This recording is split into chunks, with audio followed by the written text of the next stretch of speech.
Hello, everybody, and welcome to this episode of Fridays with Father Geckle and on the Traditionalist podcast. I'm joined today with a old friend of mine. Well, kind of. Not that he's old, but we've been friends for a couple years at least. We met when I was a seminarian I was thinking about it. I think it was 2010, 2011, something like that. So it's been a minute. We haven't really seen each other for years here, but definitely very good guest here. I'd like for Daniel, if you could introduce yourself, what you do, and we'll take it from there. Yeah, it was 2011 because went to boys camp in Colorado and dropped Father Augustine off on the way back, and then yeah, spent a lot of time down there getting to know all of you guys. Yeah, but anyway, yeah, my name is Dan Kramer. I live up in Minnesota, go to the Sartell parish, and yeah, I have a growing family. We're expecting number nine here in March, and we got a homestead up here. And then professionally, I help people in personal finances, and then I also am a real estate investor. So buy and sell houses, fix them up, flip them, and then also buy mobile home parks. So yeah, all So we kinds could of say stuff. you're burning Yeah. the candle at all three ends. Yeah, and not sure exactly the direction you want to go, but I find mentors that build businesses and remove themselves. Hmm. So, yeah, you're burning the candle, but maybe for like a year or two, but if you burn it properly and create the right systems and get the right people on the team, hopefully you free up time over time. So that's Yeah. always been really I don't have it dialed in quite yet, but that's why I'm like, cool, how can we add parallel things in our business that don't Hmm. take up a ton of time, Yeah. long term. And Yeah. that's, I got a business mentor who's got nine businesses, and he's like, I pretty much just have one or two meetings a week, check in with the team, and then yeah, I just think about what I want to do next. I'm like, oh, Hmm. that's cool. How do we do Yeah. that? So Well, yeah, there's like the short term burn, but the long term, hopefully, goal of making things simpler and more productive. And yeah. and that's something that I have as a priest. I've been able to meet a couple businessmen, that are very moral, very good people that I've had so much respect for that because Hmm. just a little. One of the reasons I wanted to have you on is because I know you have a mindset of success and building and growing rather than just being content with just scarcity with the bare minimum. And that's something that for myself I've learned meeting other people because growing up my parents were fantastic parents, but we weren't well to do or anything. My dad worked extremely hard. My mom was a very hard worker at the home, taking Hmm. care of nine kids, and were very frugal. They had to be, and very hardworking, but had to be very frugal because of the economy and etc. The mindset that I always had, I don't know about the rest of my siblings in this regard. Just speaking of myself, the mindset that I had Hmm. was, I'm never going to have a lot of money, and that's okay, no problem, and only the wealthy that's like some other thing on another hill. You're not even close to it. You're on an island, and you're never going to get outside of that status, that state. And Yeah. there's as a traditional Catholic and reading a lot of spiritual books, that talk about poverty and detachment from things. Of course, that if we want to give our life to God, that's a necessary thing, but not everybody's going to do that. Obviously, there's going to be Right. people having families, etc. The mindset going into it, I think, is so much better to have more of the mindset that you have rather than a mindset that I had for a long time of just there's this castle on a hill and you're never going to be there, you're never going to get there, and you should be content with what you have. And that's actually going to be more pleasing to God because you're not going to have things. And so you can, Hmm. be more holy that way. It's like, well, I was thinking about this with Epiphany.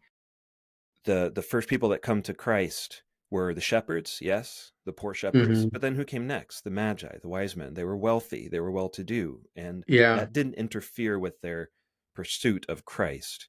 So you can have both. And Hmm. mindset here of success and building, I think, is something that a lot of men today, especially young men, maybe don't have. Yeah. Yeah. I think it comes back to the priorities. Like I had a coach, I guess. I hired him probably in 2017 and went to one of his presentations, and he talked about like he just threw these out. I don't know if he knew it was going to have the impact on me that it had, but he talked about you got to have your priorities right. And this guy wasn't traditional Catholic; he was a Protestant of some sort, but he was, Bible Jesus Hmm. believer. And he talked about like you guys, I'm helping you with your money, but you got to take some time to do your goals on your faith, family, fitness, and your finances. And he said in that order. And that really stuck with me. And I have a podcast now called, I had over 100 episodes with the 4F Forum, Faith, Family, Fitness, Finance. Now it's 5F Conversations. And I talked about, well, if you do those four things in the right, with the right priorities, it'll lead to a fifth F called freedom. And that's what we should all be attaining or trying to, is just freedom of our control, Hmm. controlling our body, freedom of our finances, freedom of our time so we can spend more time with family and giving to the church and stuff. But that mindset really helped. And it was like, okay, I think when finances ruin people, Hmm. right, it's when money itself is the goal, right? Right. Right. And the four F's, finances is the fourth goal and it's the fourth priority, Hmm. right? But if you run it through like this algorithm of, hey, is this decision good for my faith? If you can say yes and it actually brings you closer to God, then move on. Is it good for my family? If you can say yes, it's good for those two, then move on. Is it good for my fitness, my mental and physical health? If it's good for all three of those and it's good for your finances, do it. Give yourself permission and be proud of that decision. But how many times do you know people that are like, "Oh, I really got to take this job. I know it's 3 hours from church and I know I'm going to have to be gone for 4 days of the week and I won't be Hmm. a very good dad, but I'm going to be making twice as much." It's Hmm. like, doesn't pass the first three. So just, if it's not good for your faith, don't even stress over the decision. Money, and this might come off a little rough too, but the mindset I've tried to adapt over the years is from observing a lot of people too, right? And I found a lot of people when you're stuck in poverty, and I'm not acting like I'm super wealthy or anything. I feel like I will get there because I'm forming the right mindset. But I think in today's world in America, staying too frugal, it almost has a negative effect on your faith. You start to idolize money like, oh, we can't Hmm. spend that. Oh, we can't do that. Hmm. And everything has to be run through the filter of like the gods of money, right? And It's so Scrooge. It's Scrooge, but you don't have a whole lot. exactly, but your everything is like, oh, I don't have time. I don't have money. I can't do that. I can't give.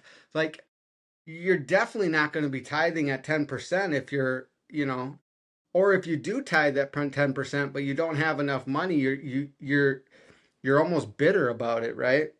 And so I don't know. I don't. I think in America today, and now I was not laughing, but as you were talking about the castle and the mindset of we'll never get there, it's two separate worlds. That was probably true in like old times and other kingdoms where the king had the power And and you he had a got to caste select. system more Yeah, like. yeah, and he got to determine who else got some power and everybody else was the peasants.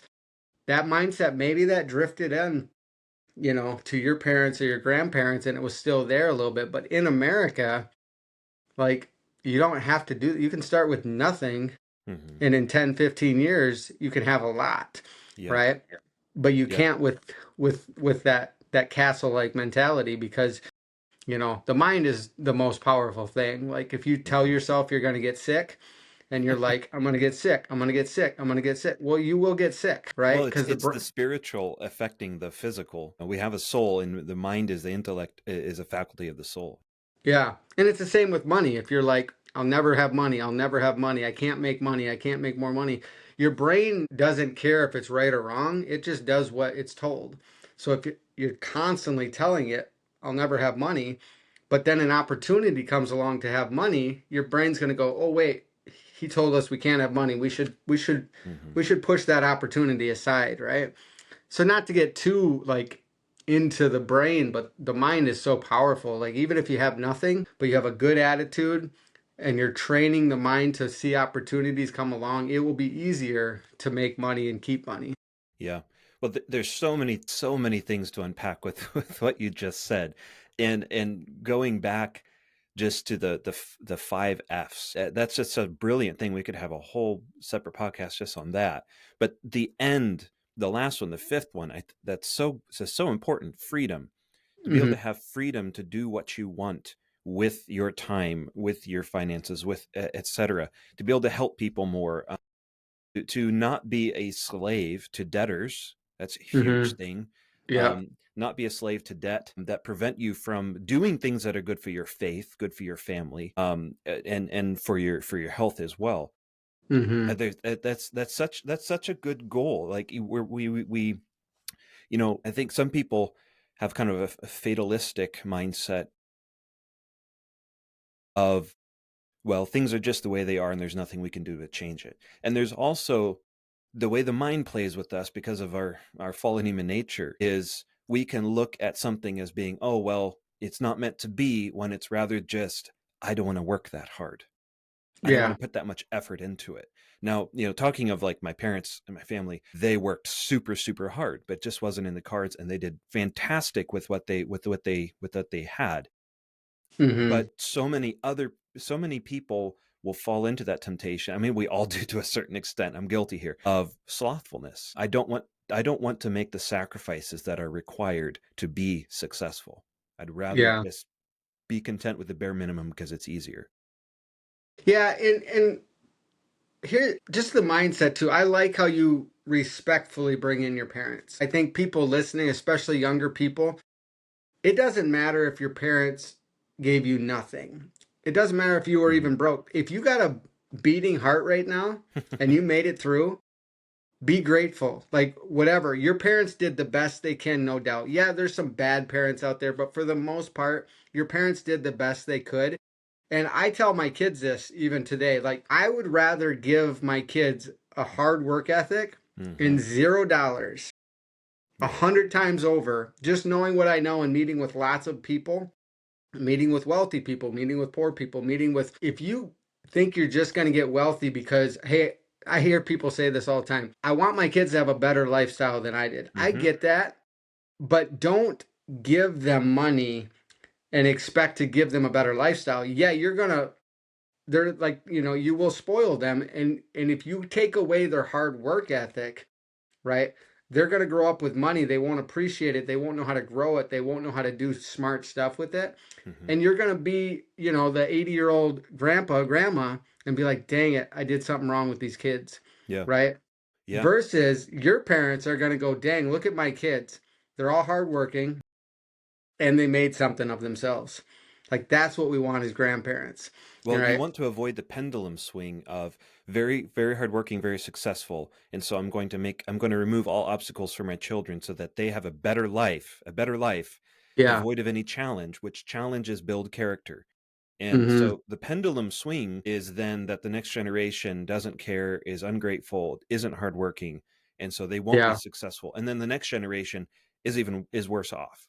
So that Yep. the pendulum swinging of success, failure, character, no character, you want it to stay in the middle course there and Yeah. persevere through that. And when it comes to finances, I don't have that 100% figured out, but I'm always curious, like, how do we, like, there's the story of the Rockefellers and the Vanderbilts. Have Hmm. you ever heard this story? I don't, not in this context, no. So, back in the late 1800s, these were the richest families in the Hmm. world, right? Yeah. And the Vanderbilts actually were thought to be more rich than the Rockefellers. Okay. Well, fast forward to today, there's like no millionaire Vanderbilts left, and there's hundreds of Rockefeller. Hmm. We hear the name Yeah. Rockefellers. They still Right. got their hands in everything. And I'm not saying it's good. Like, maybe they use some of their power for evil, but regardless, they're very wealthy. Hmm. So what happened? How did they go multiple generations to pass that wealth on? And how did the Vanderbilts lose it in two or three? Yeah. Right. So if you're listening and you're fascinated by this, look up their story. I don't want to share the whole thing, but essentially the Vanderbilts set up the Rockefellers set up a financial system to teach their kids. They never gave them money. They allowed them to borrow against the family bank, Hmm. but they had to prove that they were going to do smart stuff with the money, and they didn't give them any handouts. They had to go learn, they had to go struggle, they had to go build something, and then they would have access to the family bank. But the money all was owed back to the family bank. It Hmm. was never their money. They eliminated entitlement, but they also were able to set their kids up if their kids prove that they were worthy of getting some money. And so how do we do that? Versus the Vanderbilts, they took money and they put it into assets that maybe didn't transfer well, but they also basically just were like, cool, we're really rich and we got kids. Now you're really rich. Go make something of it. Mm-hmm. It just doesn't work mindset wise if you don't incentivize your kids to grow the money and give them the right tools. They will just, it's human nature, right? Call it whatever it is, but you know, it's a welfare state. Welfare states never work, right? Mm-hmm. They Yeah. entitle you, and then all of a sudden you're just like, cool, my welfare benefits are too low. I need more. I need more. I need more. It's an entitlement system. Yeah. So anyway, Yeah. yeah. That's a really interesting topic, and I'll have to look more into that. Those are names you hear all the time, but I had never really thought about or heard about that, the difference between the two. And Hmm. this reminds me of something of how, sickness, hardships bring out who we are. When you get outside of your comfort zone or when you're suffering, it brings out who you really are. Your character is revealed. And the same is true through the opposite circumstances. If you are very wealthy, if you are given a lot, if good times come, that will reveal who Hmm. you are. Do you really have character, or is that something that was just your environment surrounding you? And then you get success, and then what do you do with it? Does it Hmm. help you? Is it, it is not an evil in and of itself. The evil comes from within, Right. your decisions and your choices. So what things do you need to do? Keep in line if you're in your mindset in how you handle things, to not let it turn you into a worse person Hmm. than before. And that's something I think is, you have to detach here. People need to detach here, that success, living well, even luxury, isn't an evil in and of itself. It can be, and it can be very dangerous if you don't have Yeah. things in the proper order, but it is not in and of itself. And if, and yeah, that's, I'm not explaining it very well, but No, no, no. it brings it out. Well, there's a lot of contradictions too, right? When it comes to faith, and I don't want to get myself in trouble too much, but even traditional Catholics, we're throwing little tidbits of the Bible that like money is the root of all evil, and the rich man and the eye of the needle type. Hmm. You get these paraphrasing, and I'm like, well, dang, like a rich man can't get to heaven through the eye. The eye of the needle almost makes it seem like you don't be rich, like it's this Hmm. fear factor. Right. But then you go to church on Sunday and they pass around this basket, and you're like, well, okay, I mean, I'll give some money, but I thought money was evil. Like, why is the Hmm. church collecting money if it's evil?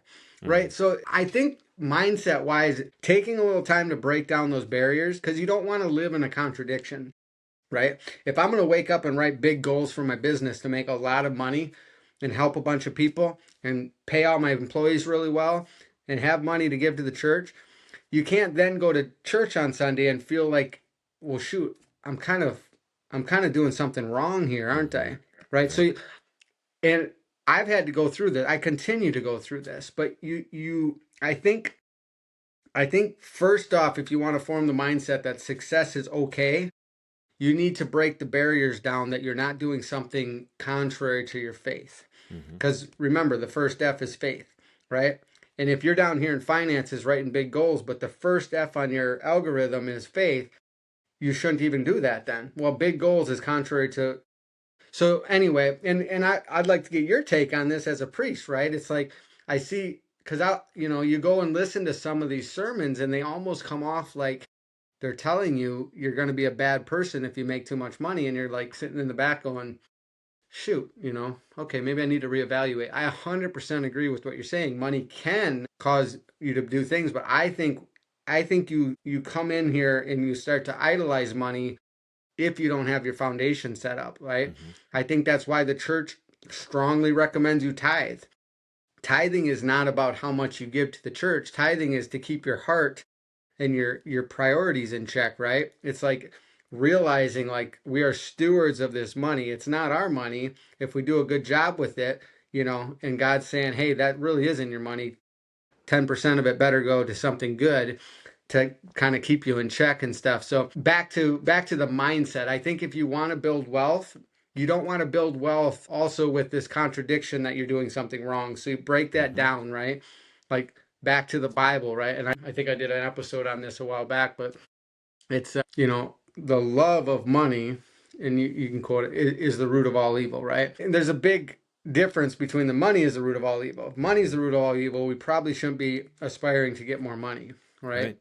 We should But all if, be like the Franciscans and live in poverty and see yeah, that as a yeah. beautiful, wonderful thing. But the love of money, that's a whole different thing. That's like, who are we worshiping, right? Who are we idolizing? What is really important to us, right? You want to get to the point where you're making. Here's another thing that I think poverty, staying in poverty too long can ruin you, is because you start to idolize money. You're like, I never have enough. I never have enough. I never have enough. I need to work more to get it. Well, if you get it and you're holding on that tight to it, you start to look at it like it's more important than it is. But if you can get yourself disciplined enough to make enough to take care of your family and realize, like, this is just a tool.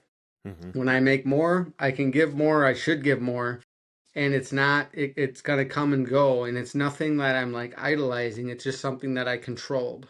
Back Yeah. to that freedom, right?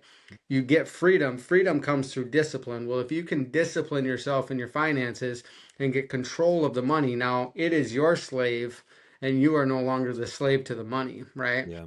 Yeah. So I'll Well, pause there a little bit, but yeah, yeah. yeah, it's all good stuff. And going to what you asked or said to comment on about the church is like the church teaches we have to be detached from the things of this world. Meaning, if there's anything that gets in the way of us saving our soul or glorifying God or obeying God, then that is an evil, and that is something that we have to sacrifice. Even if, like our Lord said, if your eye scandalizes you, pluck it out. Not He's not talking about dismembering yourself. He's talking about whatever is an obstacle to your salvation needs to Hmm. be removed. Now, um, we see different mindsets in the church throughout history. You have the Franciscans that gave up everything and lived in poverty and had very strict rules. Why? Because they were trying to imitate to the best possible degree the detachment from the world that Christ had. And you can't even approach that, but you can Hmm. try. And so they wanted to go as far as possible along that road of one element of Christ's perfections, poverty. But you also see the Benedictines who took such pride and joy in embellishing their monasteries and making them as beautiful as they possibly could for the glory of God. They had to have money to do that. It wasn't an evil. You see the unbelievably ornate cathedrals throughout Europe. Wealth made that possible. The things of this world made that possible. People were generous in giving it, so that was a good, certainly. But it had to come from somewhere. You see the church supporting, having wealth and using it to support scientists, the study, developing and understanding science or art or music. All these different things would not be possible. All of these good goals would not be possible without the material needs. And there's something that my parish here, it started out very, very small, and in a very short time grew quite a bit. And a large portion of that is because we had some generous benefactors that were able to support it and get a church very quickly, be able to have a priest here regularly. All of those Yeah. things, all the spiritual goods that came out of that would not be possible without the financial support needed for it. So the evil is, as you said, the love of money, the love of riches. Detachment is the way to do that. Being generous is one of those ways to be detached, being very Hmm. generous and helping other people or helping the church or helping those in need is a way to detach yourself from it. You can be comfortable and help other people. You can't do that if you aren't successful and don't have that mindset. Somebody that is very, very poor can that barely has anything can sin in this area of being greedy, of being too attached to the $20 that they have in their pocket. They can be more attached to that $20 than somebody living in a mansion is to their house and all of their property and all of their money. You know, Yeah, somebody can for be sure. a poor person can be way more detached. As you were saying, you can be it can be your slave master, your slave driver. You can be a slave to it Hmm. even if you don't have a lot. So it's attachment versus detachment. Yeah, yeah. And I think that detachment sums up the eye of the needle Hmm. statement too, right? Because they kind of say rich man can't get to heaven, but with the eye of the needle. But if you actually read the next line, it says, you know, but with God, all things are possible. And I think it actually breaks down that, the camel has to like get down, remove all of its luggage to Hmm. basically get through this entry of the gate, and it basically has to detach from all the worldly things Hmm. to be able to pass through. So I think that Right. It can detachment world sums fit. it up. It can Yeah, fit, but if it's not able to get rid of some things, it's not going to get through. And yeah, and and yeah, just so in case any listeners don't understand this, our Lord is not saying like literally a needle that you use for sewing, the eye of a needle. yeah. That's not what he's talking about. He's talking about the eye of a needle was a name of a gate, a gateway in Jerusalem Mhm. that was very narrow and very difficult to get through. So it's possible, but not if you're loaded up with all this excess, things that you're Yeah. attached to. And I like that saying, to be honest. When I actually heard that, I found out it was an actual gate to a Mm-hmm. Jerusalem. But also, the one thing I was reading, it was saying the camel literally sometime will have to get on its knees and Yes. strip itself of all worldly. It's like, well, okay, that's a little more understanding for a wealthy person. Yes, you should pray. Yeah. Yes, you should get on your knees. Yes, you should realize that even the clothes on our back have no value, in your relationship with God and stuff. So, Mm-hmm. I actually, that's what I think is so cool is like sometimes these phrases from the Bible will get pitched at you like you're a bad person because you're aspiring to be wealthy. It's like, no, let's actually dive into that Bible verse. It's actually really neat and inspiring. We can still get wealthy, and we should if we have the means to do it, right? And this isn't a knock to say if you're not wealthy, you're a bad person, right? And I like to clarify that too. Like, Mm-hmm. get up, use the talents God gave you as best you can, work hard, right? All those things. And if wealth isn't in the cards, great. But in America, if wealth isn't in the cards because of your inability to, learn and submit yourself, and that's a whole different thing than just to wake up and say, wealth isn't in the cards. I'm just going to give up and kind of give up on everything. So, Yeah, you know, well, it reminds me, and my parishioners hear me use this way too often from the pulpit. But the parable of the talents, where yeah. the man one was given one servant was given five, and the other two, and the other one, and the one that took five and got five more was praised and given more. The one that was Hmm. given two got two more through trading. The one that took one and buried it was Hmm. attached to it and didn't risk anything and didn't put in the effort or the time or use his intelligence to get more out of it.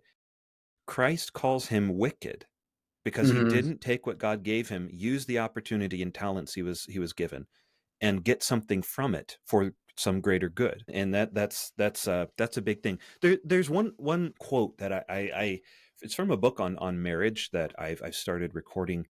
And it was talking about having a successful marriage and your sacred vocation. And it was talking about poverty, the spirit of poverty, poverty, chastity, obedience, and how those are virtues that we should aspire to as well, all of us, but they have their place in marriage. And there's one part of that I just wanted to point out where they said the spirit of poverty should characterize your way of life does not mean you must live without necessities or decent comforts or even luxury. It simply means that you can do without things when you have to without Hmm. complaining. Our blessed Lord had a respectable home, warm clothing, wholesome food, yet not having more did not upset him. He was detached enough from things so that his happiness would not depend on them. We do not Hmm. recommend that Catholic husbands and wives go out of their way to embrace poverty, but they must be prepared to have poverty embrace them and not be embarrassed or ashamed to be poor. That really jumped out at me because it kind of sums up a lot of what we've been saying here. That it's not an evil in itself, but if God wishes it, um, poverty or not having a lot of things, fine, that's go. That's okay. So is Christ. You know, um, it's not something that yeah, you should have the right mindset about it indeed for Hmm. certain. So yeah, that's uh, so let's get in practical stuff here because we've been talking mainly about things we could talk about for hours on, and I'd love to talk about Yeah. this more in future. But what are some practical things? Like talk about mindset and purpose, etc. But what about some goals? What are some things that you can recommend for people? Just in your experience, I imagine this is something you talk about all the time. Like, what do we do Yeah. now? What do we do? Yeah, yeah. So you've identified maybe you want to get successful. You broke down the barriers that it's okay to be successful, right? And now, if you're not a goal writer, goal setter, like you need to actually learn, like, how do you write goals, right? Because here's the thing, if you think it, it's a fleeting thought, it's going to come and it's going to go, and there's going to be nothing long term. So I'm a huge proponent of writing your goals down. And some You've been people, writing nonstop through in the last half hour. It's I always write notes. I'm yeah. always writing. There's something about, and I don't know the exact stats, but it was kind of like, if you hear it said, you'll remember it maybe 5%. If you hear it and write it down, maybe it goes up to 10 to 20%. If you write it down and read it back to yourself later, it's maybe 50%. If you read it back to yourself and then teach somebody else about it, it's up to like 90% retention, right? But it's just, we live in a digital world and we scan our credit cards and everything now, and we barely ever sign our name, but there's still something about signing that is like a contract, like it's a Mm-hmm. commitment, right? It's Yeah. that writing component. So let's talk about goal setting, right? So if you're not a goal setter, you really learn to write your goals down, right?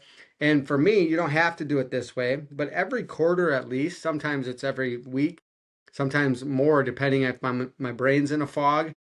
If you're usually in a fog and you feel like you're just churning your wheels, it's because you're maybe lacking purpose and direction, right? And you're just kind of like, oh, I'm going to work, coming home, I'm going to bed, I'm getting up, I'm going to, and it's like years go by and you wake up later and you're like, well, my kids are gone and I don't really know what happened in the last 20 years. I hear that all the time. It's just Mm-hmm. time flies.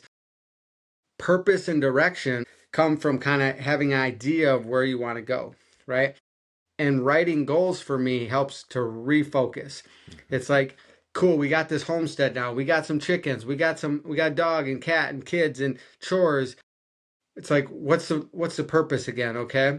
So I literally, at least quarterly with my spouse, if you can get your spouse on board, it's like 2 plus 2 equals 10, right? It's not, or sorry, 1 plus 1 equals 10. It's talk to your spouse, have a good marriage. We could talk all day on marriage. I think so many marriages struggle because it's just, communication and how to communicate, and they almost look at it like it's a 50-50 contract, and it's like, it's not, right? It's different. Like, not to get Mm-hmm. off on that, but if you can communicate and express your goals and your concerns with your spouse and know how each other ticks and how you can support each other, that's a whole different thing. But goals. So for me, I'll literally take a piece of paper out, I'll write down faith. I'll just kind of think, okay, how am I sitting today in my faith, in my opinion? How am I doing in my prayer life? How am I attentive at mass? How am I doing on my spiritual reading? Right? And I'll kind of grade myself, be like, good, bad, ugly, whatever it is. And then I'll kind of go, okay, in my perfect world, what am I doing? Right? I'm reading continuously. I have a spiritual book. We're going to a daily mass at least 2 or 3 times a week, right? The kids are attentive at mass. The kids are learning, as a parent, your spiritual goals also are your kids' goals Mm-hmm. as far as how you're maturing, how they're maturing. But anyway, so then you see what just happened. Here I am right now. Here's my grade that tells you, am I good or not? And then here's where I want to be. Yes. It makes it really clear to, especially with your spouse or yourself, to go, okay, now I can implement some changes. Mm-hmm. As opposed to, I want to do better with spiritual reading. Okay, better, what's better, right? Yes. So anyway, I mean, I'll, It's I'll hard to pause there. have it's this is so good. It's so hard to have any development or growth if you're not having those two things, the goal and how you're doing, and compare them. If you're not continually looking forward and looking higher and saying, this is where I want to be or this is where I could be versus Yeah. where I am, and let me move that closer. I may not get Hmm. there, but I need to move closer. And this is something so the institution that knows human nature the best is the Catholic Church Hmm. with regard to like spiritual growth and development as far as like religious and seminarians, see spiritual exercises, what you're talking about as far as goal setting and writing things down and whatever, this is exactly what the church requires of religious and priests and seminarians to do every day with regard to their spiritual progress. You have to have Hmm. meditation every day to set that ideal up and to commune with God and look at well, what should I be doing? What do I need to do? And then you're supposed to have a particular examine at some point in the day. We would always do it midday, where you then look at, okay, how have I done on this goal that I set for myself today or this month, today, up to this time? Yeah. Okay. And most of the books say, write it down, mark Mhm. down whether you failed or did good or how many times. And then you do it again at the end of the day. Yeah, it's the same thing. It's looking at the goal, looking at the where you want to be, where you are now, and building it. But please continue. Yeah. Well, I mean, I just, so I don't want to go into too much depth here, waste too much time, but if you've never heard of SMART goals, right? SMART, SMART, are they specific? So many people go, I want to do better in my faith. And Mm-hmm. maybe you hear this, in your counseling and stuff. I want to do better. That is such a vague goal that your brain can't even see what that looks like. And So then you this will never do anything because it's too vague. and it's too vague. And even if you try, you don't have anything tracking to know if it's better. I felt like I was better when you wake up next year and you're like, okay, it wasn't really better. It's a Or maybe it feeling, was it's better. not objective. You Yeah. can't point to anything objective. Yeah. Yeah. So SMART goals, look them up, Google it, but are they specific? Right? And we can give some ideas, but spiritual reading, you know this. If you're not spiritual reading, if you don't have some, it's hard. I think some saints said that, like, if you're not reading spiritual books, it's really hard to get to heaven. So Mm-hmm. that's a faith goal right off the bat, right? And set a goal. I'm going to read this book over the next 2 months. That's very specific, right? The timeline is T. How long, right? I'm going to read this book. Okay, well, you might wake up 2 years later. I'm still going to read that book. No, there's nothing. So you give yourself a timeline, right? A, is it attainable, right? If you've never read a book before and now you're going to go, hey, I'm going to read 50 books this year, don't do that. There's nobody to prove this to. It's for your own self, right? So is it attainable? But if you read 50 books a year, it's not unattainable to say I'm going to read 50 books this year, right? So make it attainable, right? That's A. R, is it realistic? Maybe that's more of a realistic goal, but attainable and realistic kind of go together a little bit. What's the Oh, did I miss that? yes, Specific, measurable. Sorry, I went measurable. right to T. I Okay. can't spell. This isn't English. Like, so So specific, measurable, attainable, realistic, realistic and a and time. timeline. Okay. Put the timeline on there. Every single goal should have SMART characteristics if you want to have a better chance of achieving them, right? So for faith, it might be I'm going to read, one book a month and maybe give a report to my family or something. That's what we do. It's kind of Mm-hmm. like kids get, and then we pay our kids for certain books, just 50 cents or $1, and they have to journal entry and report it to us. So they're Nice. learning like writing, they're learning presentation, obviously they're doing their catechism, all that stuff. Mm-hmm. So faith, write down kind of where you're at, grade yourself, write down kind of your ideal situation where you would like to be. And this is for yourself, keep in mind. Don't do this for your wife, don't do this for your kids. Do this for yourself, right? You're And then next accountable is to yourself. yeah, measure yourself against yourself, right? And if you're getting a little bit better, great. If you fall backwards, okay, get back up. Keep moving, right? So family goals is next. This is just relating to me more as like homestead and as a dad and as a husband, how am I Mm-hmm. supporting supporting my wife, supporting the kids, and it might be trips, family trips. This year we want to take a family road trip to Grand Canyon, Mm-hmm. or this year we want to go spend a week with my sister in Virginia or whatever it is, right? So like trips, that's usually what it does, and then like projects around the house, and then maybe like kids are in jujitsu and archery and stuff. It's kind of like setting goals about that, so kind of how did we do in the last 3 months? What do we want to achieve in the next 3 months type of thing. So, and then this is really good for just communication with the spouse. It's like, yeah, we're dialed in, right? Whereas sometimes it's just kind of willy-nilly putting kids in events or traveling or doing stuff, but there's no purpose behind it. So these goals are good, smart goals. And then next is fitness. For fitness, for me, obviously physical fitness, like how's our diet, how's our health at home, how are we working out? Like for me, I like to work out and do jujitsu and workout, but also mental fitness. Like, what am I doing to mentally sharpen my skills? It might be, Father Zapata held a retreat last year in Spokane, and I went to that, and it Mm-hmm. was like spiritual mental fitness, physical mental fitness, business mental fitness. Am I maybe it's a goal of I'm going to attain this mastermind on mobile home park investing this year, right? And stuff like that. So fitness, mental, physical, and then last finances. Pretty straightforward, but just be real with yourself. If you're making $100,000 and you want to make 150, write it down. I've had goals, and so I started my business on my own in 2017. And if I look back, there's just stacks and stacks of these. Mm-hmm. I'll look back through them sometimes, and it's like I want to make $100,000 as my self-employed business. I had zero clue how to even do that. Right? I Mm-hmm. came out of school as a physical therapist. I was making 60, and after they took everything out of my check, I'm making like 40. And at the time, I got some kids, and I'm going, "Holy smokes, this is gonna be a long life. I better figure something out." Mm-hmm. Right? And so one thing led to another, and I started a side business, and that side business grew up to the point where I quit PT. And then I'm like, okay, this is all on me now. Let's go. How do I make 100?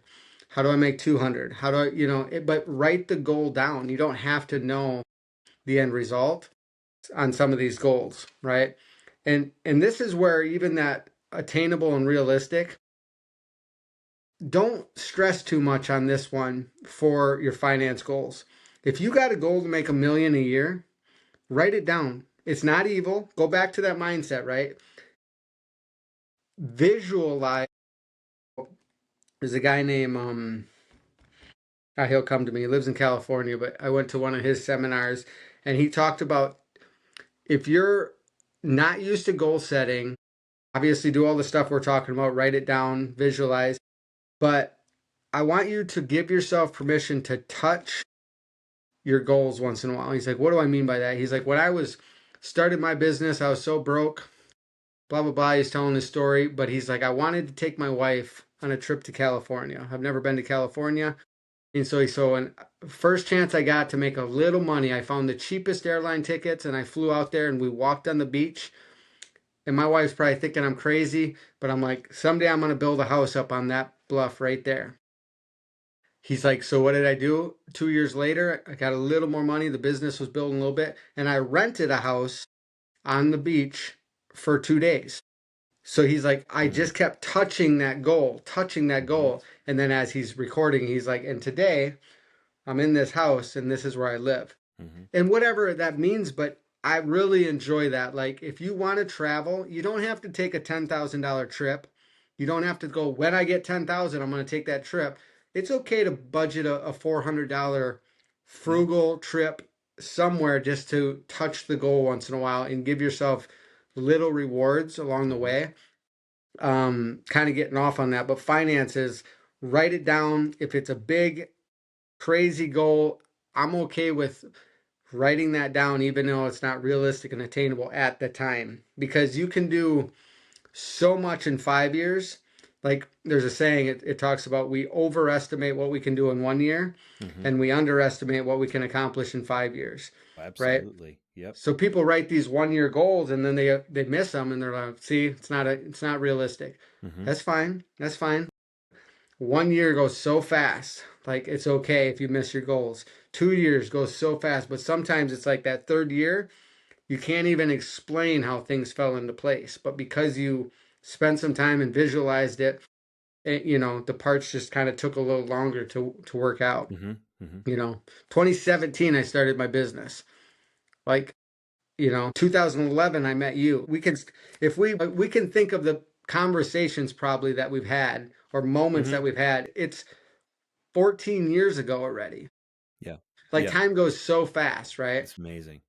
So, Well, and I don't want to cut you off, but one of the things that I'm so glad we're having this conversation about goals, because that's something that a good friend of mine is always talking about. He's a businessman, very successful, and he's always talking about writing goals and always having 10 goals you write out every single day. And I am very, very sanguine and very, very bad about such things. I'm more of the that's a character flaw that I have to work on. And there's pluses, but there's big minuses.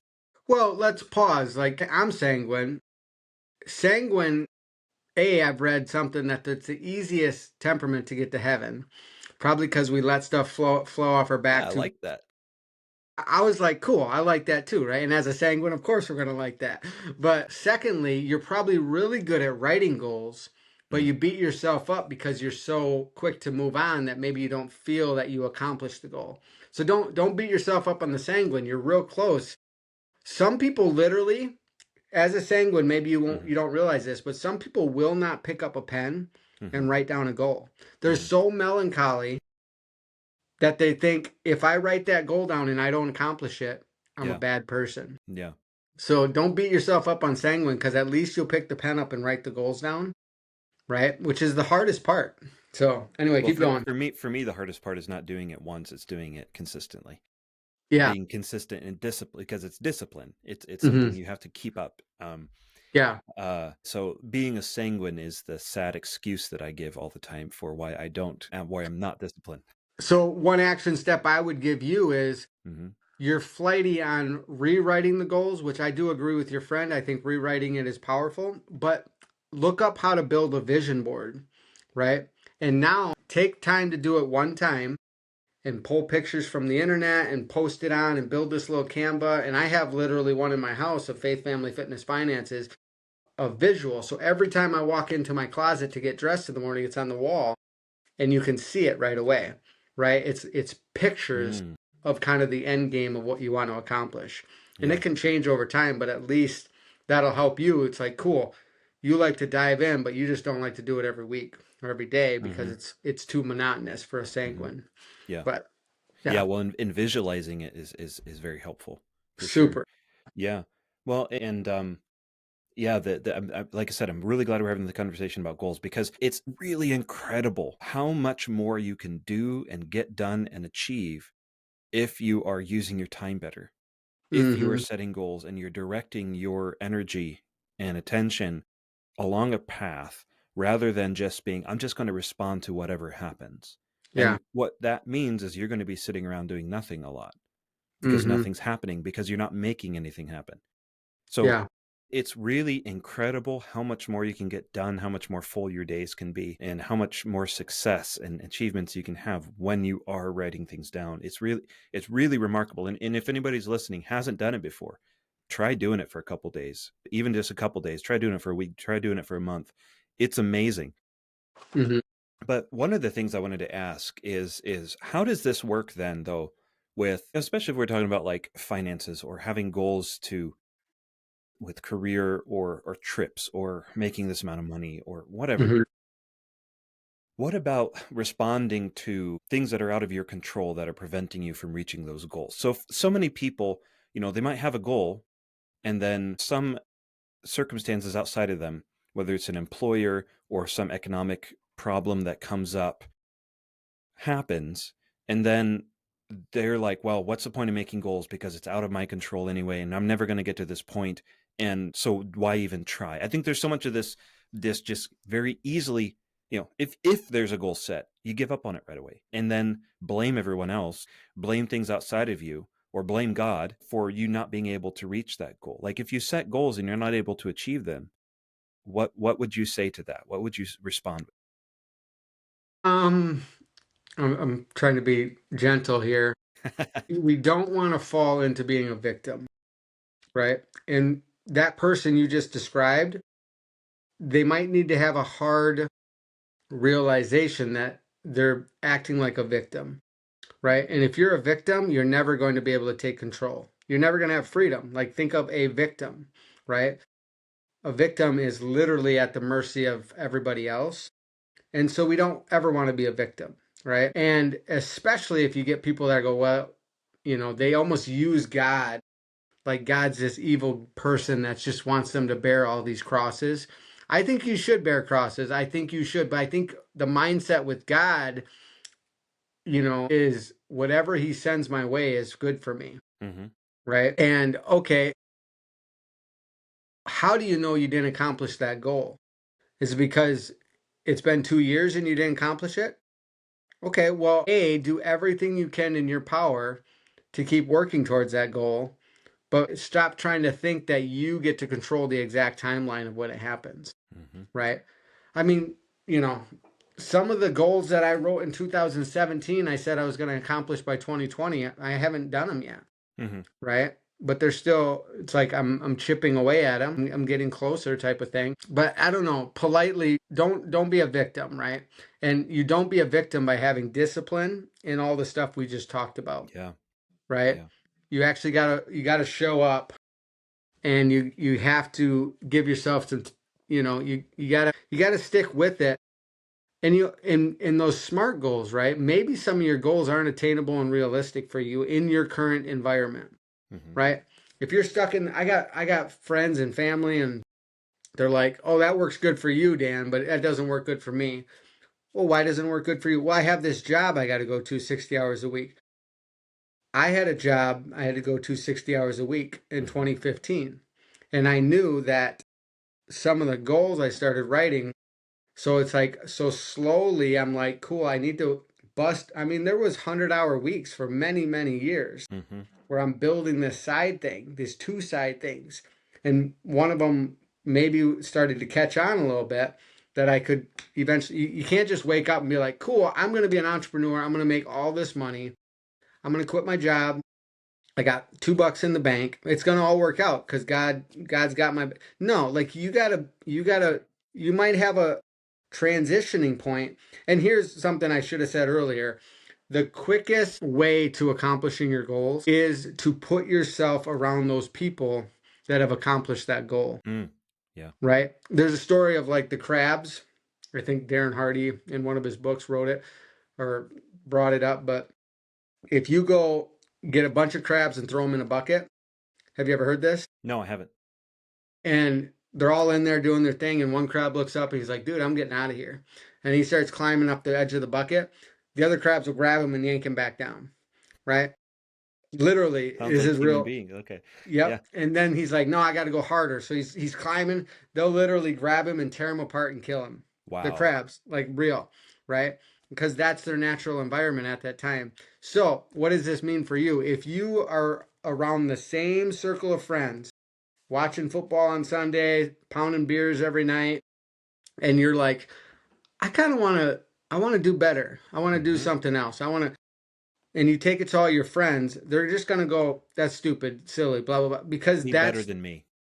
yeah, that's their comfortable environment. They don't know any different. They're not bad people, but you're going to be a crazy person to think you're just going to 180 it and stay in that same circle, right? You can still be friends with them, but you have to go find other friends that are closer to your goals, right? And you have to learn from them, right? There's a saying that we cannot escape, but you become the 5 people you hang around, right?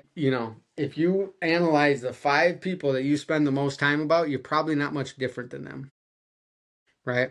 And so if you're like making 50K a year and you want to make 200K a year, but all your friends are making, 40 to 70,000 a year, you need to go find some friends making 200 a year. Take them out for coffee, learn their ways a little bit, find out what they're doing, find out what they did, and you will, just through osmosis, you're going to start changing your habits to do what they did. It's not rocket science.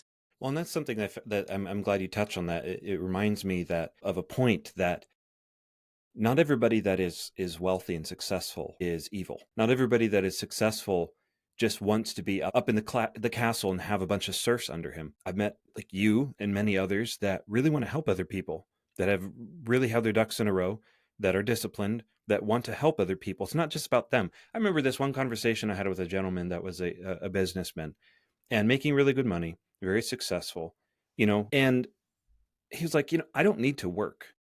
I don't need to go to work. I could have stopped working years ago. But if I stop working, if I stop doing these things, sure, I'll be fine. My family will be fine. But that means I won't be able to help other people. Mm-hmm. I won't be able to do good for other people. There's all these other people that could have good jobs, that could have good opportunities, that could be more successful if I help them. And I never really talked to someone like that before and never heard that perspective of you actually care about, people that have wealth. Many of them really do care about other people and helping them. Hmm. especially the ones that have had to do it themselves and go through the hardships themselves. And like these, many of these people, the good ones, want to help. They would love it if you went to them and asked for advice. They might tell you some things that you don't want to hear. They might tell you need to be more disciplined or stop doing that or give it that. But if you follow that advice, if you follow that wisdom, it'll really help you out. Yeah. In my experience, I don't you don't get around really wealthy people, and there very few of them are bad people. Like, Hmm. you know, and here's the thing I always kind of measure now is how fast did they come into money? The people that are pretty messed up with money, they came into money really fast. They Sure. started this thing and it took off.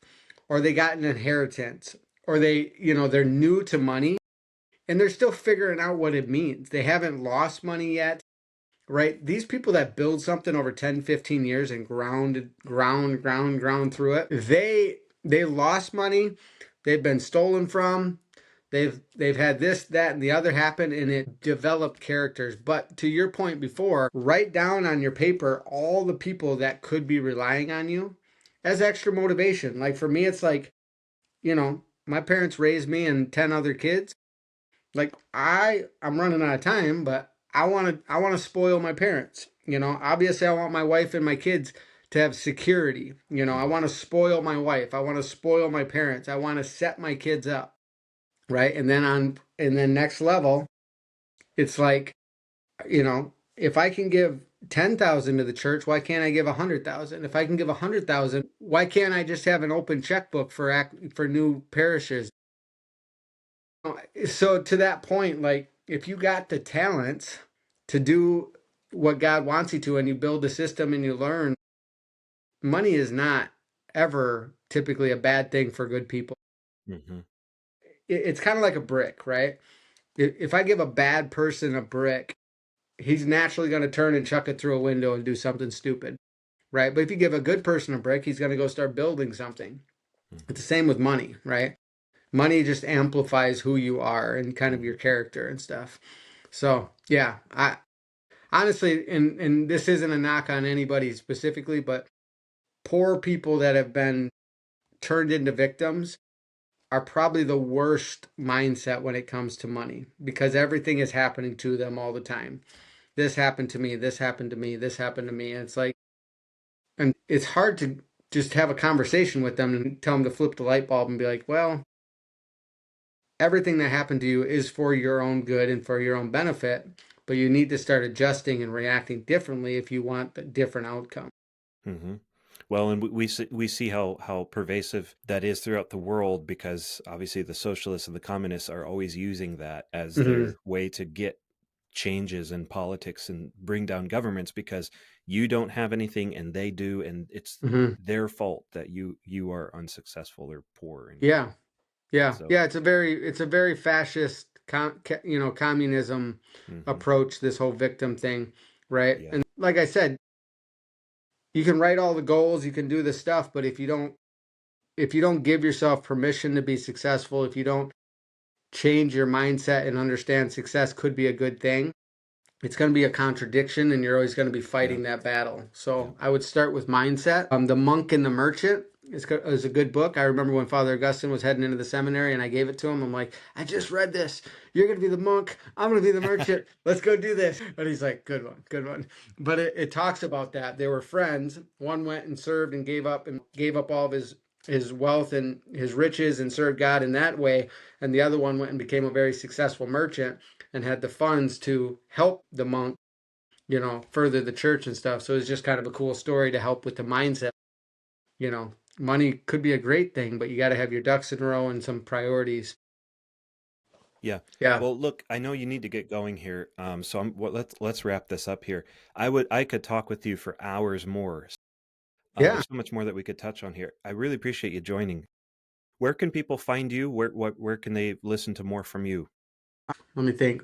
I would just add me. Well, I would just find me on Facebook. That's where I mostly post. I do have Instagram and some other stuff, but I'm primarily Facebook, just Dan Kramer.